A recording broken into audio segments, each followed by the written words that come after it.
प्रिय भक्तजनों, आज हम शुक्रवार व्रत की कथा का श्रवण करेंगे।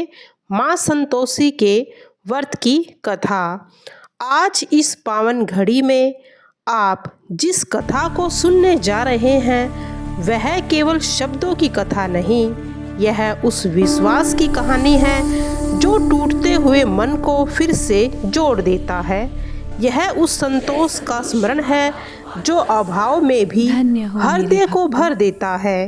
माघ मास की यह पवित्र बेला स्वयं तपस्या का रूप है और जब इसी माघ मास में माँ संतोषी का नाम लिया जाता है तो जीवन की सबसे कठिन राह भी सरल हो जाती है। कहते हैं जो भक्त माघ मास में सच्चे मन से माँ संतोषी का स्मरण करता है, बिना शिकायत, बिना कड़वाहट और बिना अहंकार के उसकी पुकार माँ तक स्वयं पहुँचती है। आज की यह कथा उन भक्तों के लिए है जो जीवन में संघर्ष से थक चुके हैं, जिनके मन में प्रश्न है, जिनकी आंखों में आंसू और जो भीतर से बस इतना ही कहना चाहते हैं, माँ अब बस तेरा ही भरोसा है। कथा आरंभ करने से पहले भक्ति भाव से एक छोटा सा निवेदन है। यदि आपको ऐसी ही पावन व्रत कथाएं, भावुक और आत्मा को छू लेने वाली कहानियां सुनना अच्छा लगता है तो कृपया हमारे चैनल को सब्सक्राइब जरूर कीजिएगा। बहुत समय पहले उत्तर भारत के एक छोटे से गांव में गीता नाम की एक साधारण स्त्री रहती थी। उसका जीवन बाहर से जितना सामान्य दिखाई देता था, भीतर से उतना ही संघर्षों से भरा था। पति मेहनती था पर मेहनत का फल टिकता नहीं था। कभी काम मिलता, कभी छूट जाता।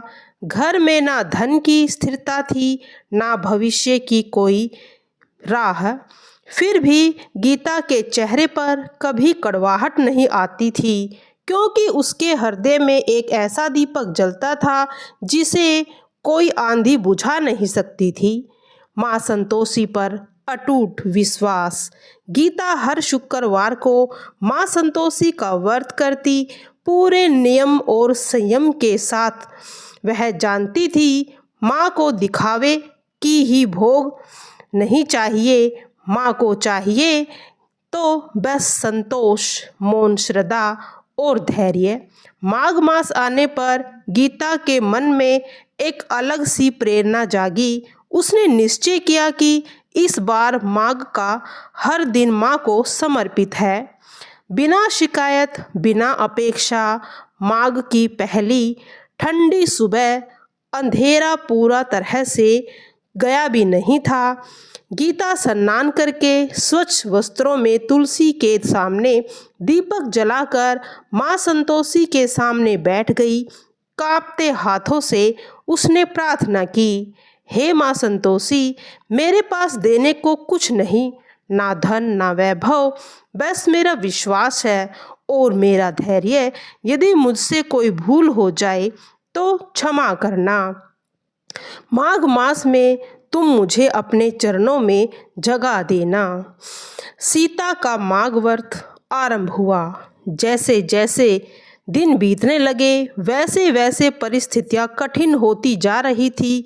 घर में अन्न की कमी बढ़ने लगी, काम भी कुछ नहीं होता था और पड़ोस की स्त्रियां ताने देने लगी, इतना पूजा पाठ से क्या मिला। पर गीता ने कभी उत्तर नहीं दिया। वह जानती थी कि माँ संतोष मौन में की गई साधना को शब्दों से कही गई प्रार्थना से अधिक सुनती है। शुक्रवार ऐसा आया जब व्रत खोलने के लिए उसके पास गुड़ चना तक नहीं था। मन क्षण भंग के लिए डगमगा गया, आंखों में आंसू आ गए, पर उसी क्षण उसने स्वयं को संभाल लिया था। उसने केवल जल को ग्रहण किया और माँ के सामने सिर झुका दिया। उसी रात उसने अब एक सपना आया। दिव्य प्रकाश में लिपटी हुई एक शांत करुणामयी माता जिन्होंने केवल इतना कहा, गीता मांग पूरा कर ले, तेरा समय निकट है। नींद खुली तो गीता का हृदय भय से नहीं बल्कि एक असीम शांति से भर चुका था। वह समझ गई थी कि यह मार्ग कठिन अवश्य है, पर यही मार्ग उसे माँ तक ले जाएगा। माघ मास आगे बढ़ने लगा और गीता के जीवन की कसौटी और भी कठोर होती चली गई। माँ संतोषी की साधना अब केवल व्रत तक सीमित नहीं थी। वह गीता के हर विचार, हर प्रतिक्रिया और हर भावना की परीक्षा ले रही थी। घर की स्थिति पहले से भी अधिक कठिन हो गई थी। कभी कभी तो ऐसा होता था कि पूरा दिन निकल जाता और घर में एक समय का भी भोजन नहीं बन पाता था। ठंड बढ़ती जा रही थी, पर गीता की आस्था उससे भी अधिक तप रही थी। गांव की कुछ स्त्रियां अब खुले शब्दों में व्यंग करने लगी।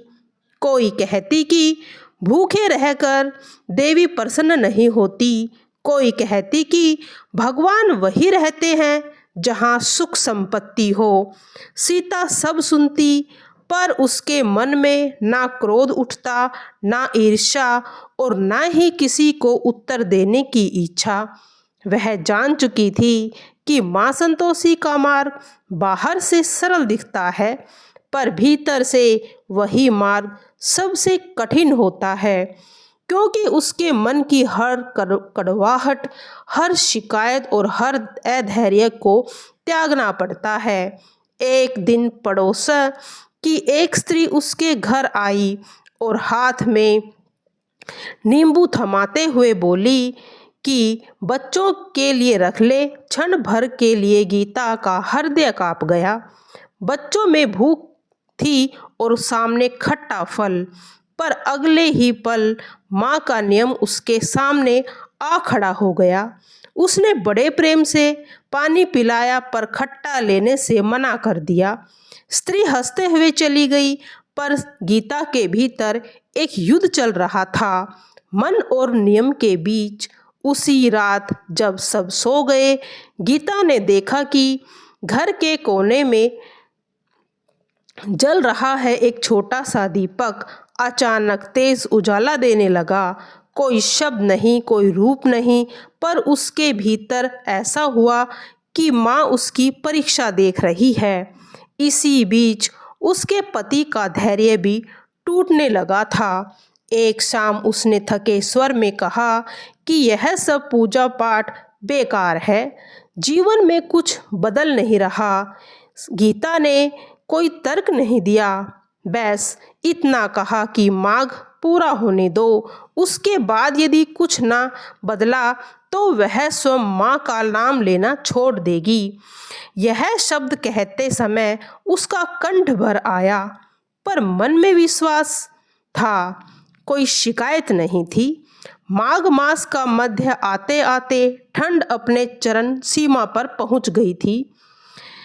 गीता रोज प्रातःकाल नदी पर स्नान करने जाती। जैसे ठंडे जल में उतरते समय शरीर कांपता है, पर मन अडिग रहता है। एक दिन नदी किनारे उसे एक वृद्धा मिली। उसने स्नेह से पूछा, इतनी ठंड में यह कष्ट क्यों? जब गीता ने माँ संतोषी के व्रत की बात कही, तो वृद्धा ने मुस्कुराकर कहा कि याद रखना, माँ का सबसे बड़ा प्रसाद संतोष है। यह कहकर वह वहाँ से चली गई। सीता का हृदय समझ गया कि यह कोई साधारण भेंट नहीं थी।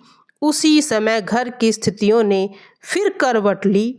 पति ने बताया कि साहूकार ने संकेत दिया है कि कुछ दिनों में काम बंद हो सकता है। पुराने भय फिर से उठने लगे, पर इस बार गीता ने रोने की बजाय दिया जलाया और माँ के सामने मौन बैठ गई। उस दिन उसने माँ से कुछ नहीं मांगा, बस भीतर ही भीतर यह स्वीकार किया कि जो भी होगा वही माँ तेरी इच्छा होगी। इसी मौन स्वीकार में उसकी साधना और गहरी हो गई। उसे अब यह अनुभव होने लगा था कि माँ संतोषी शब्दों से नहीं बल्कि उस क्षण से प्रसन्न होती है जब भक्त हर स्थिति को बिना शिकायत स्वीकार कर लेता है। माघ मास अब अपने तीसरे चरण में प्रवेश कर गया था और गीता के भीतर चल रही साधना भी अब बाहरी स्थितियों से गहरी हो चुकी थी। पति को कुछ दिनों का काम मिल जाने से घर में हल्की सी स्थिरता अवश्य आई। यह स्थिरता इतनी नाजुक थी कि किसी भी क्षण टूट सकती थी। गांव के लोग तरह तरह की बातें करने लगे। कुछ कहने लगे कि आखिर पूजा पाठ का फल मिल ही गया, तो कुछ मन में ईर्ष्या भरने लगी और वे मात्र संजोग बताने लगे। इन सब बातों के बीच सीता का मन पहली बार सचमुच डगमगा गया था। उसने स्वयं से प्रश्न होने लगा कि यह परिवर्तन माँ की कृपा है या केवल कोई फेर। यह क्षण था उसकी साधना ने सबसे कठिन मोड़ लिया, क्योंकि जब दुख में विश्वास बना रहता है और सुख में हिलने लगता है तब असली परीक्षा होती है। माँ की ठंड और तेज हो चली थी। अब नदी का पानी भी बर्फ बन गया था, पर गीता हर सुबह बिना चूक स्नान के लिए जाती, कांपते शरीर के साथ माँ का नाम जपती, भीतर ही भीतर स्वयं को समझाती कि यह कष्ट क्षणिक दिन के लिए है, पर माँ का आशीर्वाद शाश्वत है। एक दिन नदी के किनारे फिर से वही वृद्धा दिखाई दी जिसने पहले कहा था कि माँ सबसे का बड़ा प्रसाद संतोष है। इस बार उसने कुछ नहीं कहा, बस स्नेह से गीता की ओर देखा और मुस्कुरा दिया। उस दृष्टि में ऐसा अपनापन था कि गीता का हृदय भर आया। उसने अनुभव किया कि माँ स्वयं किसी न किसी के रूप में उसकी साधना को देख रही है और हर परिस्थितियाँ फिर करवट लेती दिखाई दी। पति ने बताया कि साहूकार को बड़ा काम मिलने की उम्मीद है, पर यह भी कहा कि अभी कुछ निश्चित नहीं, भविष्य फिर से अनिश्चित हो गया। यह सुनकर गीता के भीतर भय तो उठा, पर उसने उसे अपने चेहरे तक नहीं आने दिया। उसने दीपक जलाया, आंखें बंद की, मन ही मन माँ से कहा कि यदि यही स्थिति बनी रही तो भी वह संतोष नहीं छोड़ेगी। माघ मास का अंतिम शुक्रवार अब निकट आ रहा था और गीता जानती थी कि यही वह समय है जब माँ की परीक्षा पूरी होती है। उस रात उसे फिर से स्वप्न आया। फिर माँ ने कोई वचन नहीं दिया, कोई निर्देश नहीं दिया, बस उसके माथे पर करुणा भरा हाथ रख दिया। उस स्पर्श से ऐसा भरोसा था कि नींद खुलने पर गीता के मन में किसी प्रकार का भय शेष नहीं था। अगले दिन गांव में समाचार फैल गया कि साहूकार को बहुत बड़ा ठेका मिल गया है और उसके स्थायी मजदूरों की आवश्यकता है। आश्चर्य की बात यह थी कि सबसे पहले उसी गीता के पति का नाम लिया गया और उसी समय ही उसने धैर्य नहीं खोया। यह सुनते ही गीता की आंखों में आंसू बह निकले, पर यह आंसू दुख के नहीं, यह उस विश्वास के थे जो परीक्षा में खरा उतर चुका था।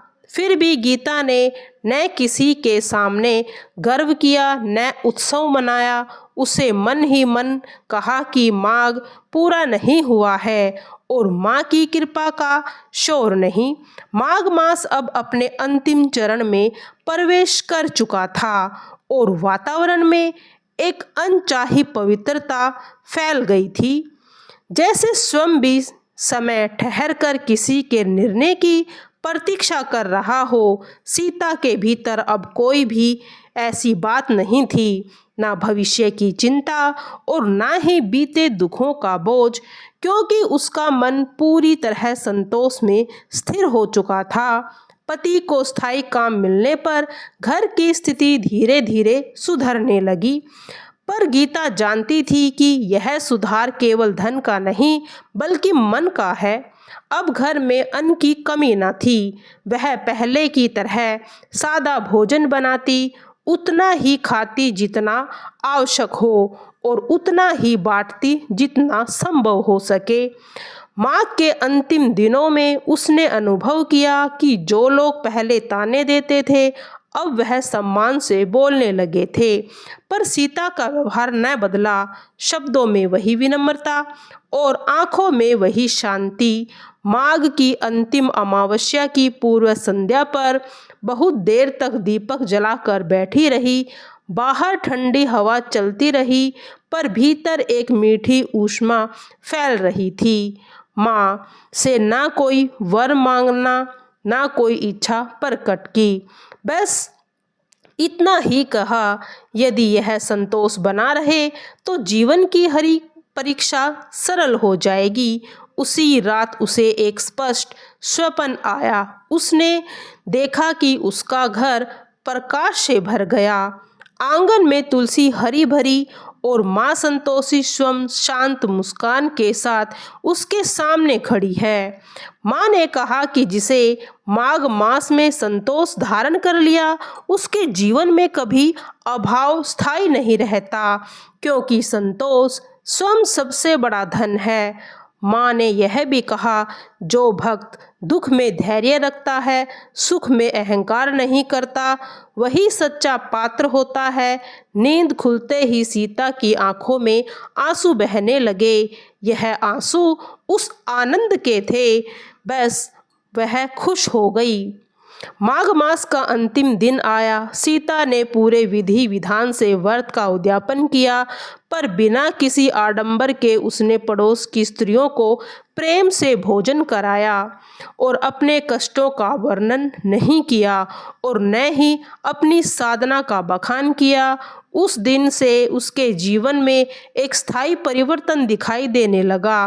पति का कार्य स्थिर हो गया, सुख शांति बढ़ने लगी और सबसे बड़ा परिवर्तन यह हुआ कि गीता स्वयं भीतर से निर्भय हो गई। अब यदि कोई कठिनाई आती भी तो उसे माँ के सामने बैठकर माँ से कहती कि आप मेरी परीक्षा ले रही हैं, और इस चीज़ को वह स्वीकार कर लेती थी। गांव की स्त्रियां उससे पूछने लगी कि उसने कौन सा विशेष व्रत किया, कौन सा मंत्र जपा। तब गीता बस मुस्कुरा कर कहती, उसने कुछ नहीं किया, केवल संतोष को थामा, उसी ने माँ को पाया। धीरे धीरे कथा पूरे गांव में फैल गई। माघ मास में सच्चे मन से जो संतोषी माता का व्रत करने से जीवन की दिशा बदल जाती है, पर केवल तभी जब व्रत के साथ धैर्य, संयम, संतोष जुड़ा हुआ। माघ मास समाप्त हुआ, पर गीता के जीवन में माँ संतोषी की कृपा स्थायी रूप से बस गई। वह सिखाने के लिए माँ तक पहुँचने का मार्ग बाहरी साधनों से नहीं बल्कि भीतर के संतोष से होकर मानने लगी। माघ के समाप्त होते ही जैसे सीता के जीवन में एक नया अध्याय स्वयं खुल गया, पर यह अध्याय किसी चमत्कारिक धन वर्षा या अचानक राजसी सुख का नहीं था, बल्कि उस गहरे संतोष का था। जो भीतर स्थिर हो जाए तो बाहर की परिस्थितियां अपने ही आप सही हो जाती हैं। अब गीता के मन में अभाव नहीं था। वह माता की व्रत करती, कहानी सुनती और सभी को माँ संतोषी की कथा का बखान करती।